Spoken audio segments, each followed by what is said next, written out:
Сърдечно сте добре дошли на нашия уебсайт ValoAlarm и YouTube канал. Тук сме, за да обогатим знанията си чрез дискусия. Разпитвайте всичко, за да постигнете истината, не вярвайте на никакви митове.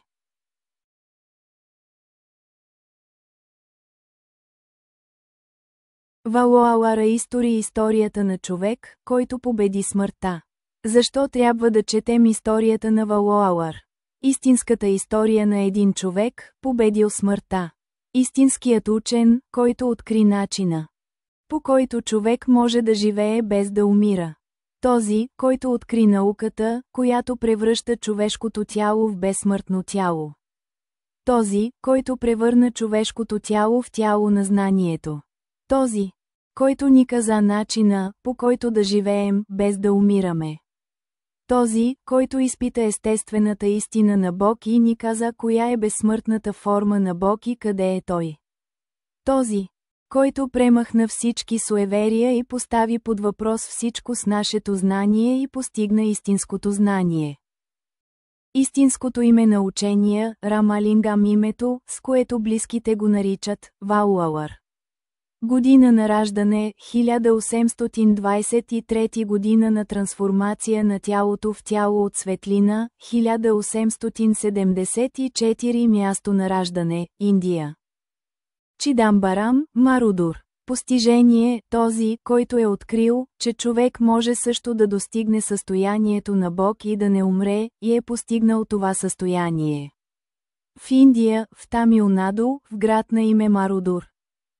Разположен на 20 км северно от град Чидамбарам, Рамалингам, известен още като ValoAlarm, е роден в неделя, 5 октомври 1823, в 17:54 часа.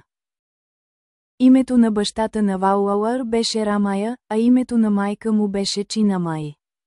Отец Рамая беше счетоводител на Марудур и учител, който обучаваше деца. Майка Чинамай се грижи за къщата и отглежда децата си.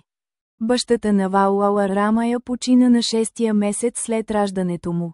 Майка Чинамай, обмисляйки образованието и бъдещето на децата си, заминава за Ченай, Индия. По-големият брат на ValoAlarm, Сабапати, учи при професор Сабапати от Канчипурам.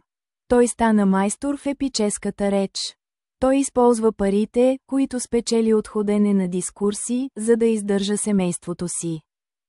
Самият Сабапати обучава по малкия си брат Рамалингам. По-късно той го изпраща да учи при учителя, при когото е учил, професор Канчипурам Сабапати. Рамалингам, който се върнал в Ченай, често посещавал храма Кандасами. Той беше щастлив да се поклони на Бог Муруган в Кандакоттам.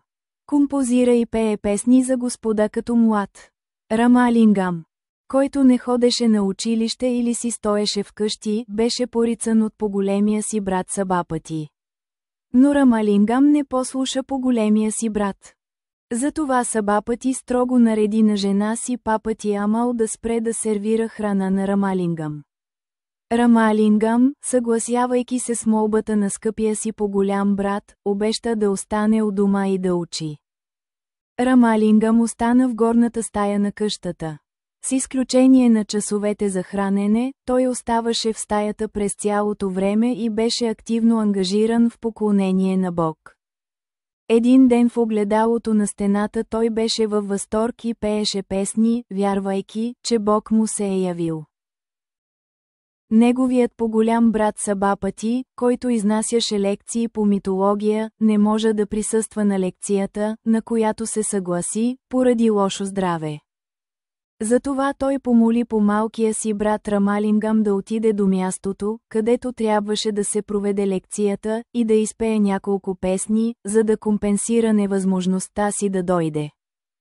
Съответно Рамалингам отиде там. Този ден голям брой хора се бяха събрали, за да слушат лекцията на Сабапати.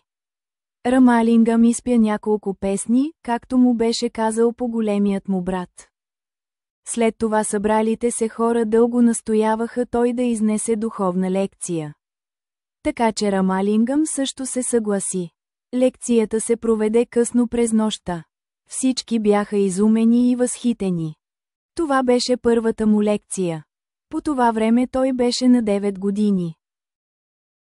Рамалингам започва да се покланя на 12-годишна възраст в Тировотриур. Той ходеше до Тировотриур всеки ден от района на Седемте кладенеца, където живееше. След настояването на мнозина Рамалингам се съгласи да се ожени на 27 години. Той се жени за дъщерята на сестра си Унамулай, Танакоди. И съпругата не участваха в семейния живот и бяха потопени в мисълта за Бога. Със съгласието на съпругата му Танакоди брачният живот завършва за един ден.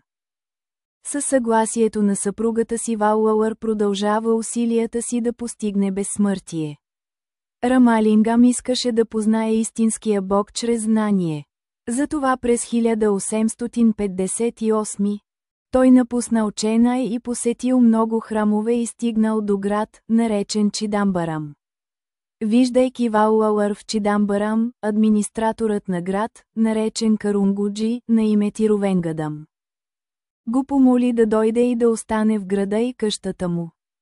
Обвързан от любовта си, Ваулауър остава в резиденцията на Тировенгадам в продължение на 9 години. Истинският Бог се намира в мозъка в главата ни, като малък атом. Светлината на този Бог е равна на яркостта на милиард слънца. Затова, за да могат обикновените хора да разберат Бога, който е светлината в нас, Ваулауър постави лампа отвън и я възхвали под формата на светлина. Той започва да строи храм на светлината близо до Садхяди Чармачалай през 1871. Той нарече храма, който беше завършен за около 6 месеца, съвет на мъдростта. Той построи храм в град, наречен Вадалур, за Бог, който обитава под формата на светлина като велико знание в нашия мозък. Истинският Бог е знание в главата ни и за тези, които не могат да го разберат. Той построи храм на земята, запали лампа в този храм и им каза да мислят за тази лампа като за Бог и да й се покланят. Когато концентрираме мислите си по този начин, ние преживяваме Бога, който е знанието в главата ни. На 20-я от 10-я месец на 1873, във вторник сутринта в 8 часа, той издигна знаме пред сградата, наречена Сидда и Валакам в град Меттюкупаам, и изнесе дълга проповед пред събралите се хора. Тази проповед се нарича «Огромно учение». Тази проповед напътства човека да бъде винаги щастлив. Тя отговаря на много въпроси, които възникват в човека. Проповедта е за разчупване на нашите суеверия. Той казва, че истинският начин е да познаваш и изживяваш истината за природата такава, каквато е, и не само това. Самият Ваулауър зададе много въпроси, за които ние не сме се сетили и отговорихме на тях. Тези въпроси са както следва. Какво е Бог? Къде е Бог? Бог един ли е или много? Защо трябва да се покланяме на Бог? Какво ще се случи, ако не се покланяме на Бог? Има ли такова нещо като рай? Как трябва да се покланяме на Бог? Бог един ли е или много? Бог има ли ръце и крака? Можем ли да направим нещо за Бог? Кой е най-лесният начин да намериш Бог? Къде е Бог в природата? Коя форма е безсмъртната форма? Как да трансформираме нашите знания в истинско знание? Как да задаваме въпроси и да получаваме отговори на тях? Какво крие истината от нас? Можем ли да получим нещо от Бог, без да работим? Полезна ли е религията за познаването на истинския Бог? Следващото събитие след издигането на знамето беше, в тамилския месец Картигай, в деня на празника на светлината, той взе дълбоката лампа, която винаги гореше в стаята му, и я постави пред имението. На 19-тия ден от месец Тай през 1874, т.е. през януари, в деня на звездата Пусам, спомената в индийската астрономия, Ваулауър благослови всички. Ваулауър влезе в стаята на имението в полунощ.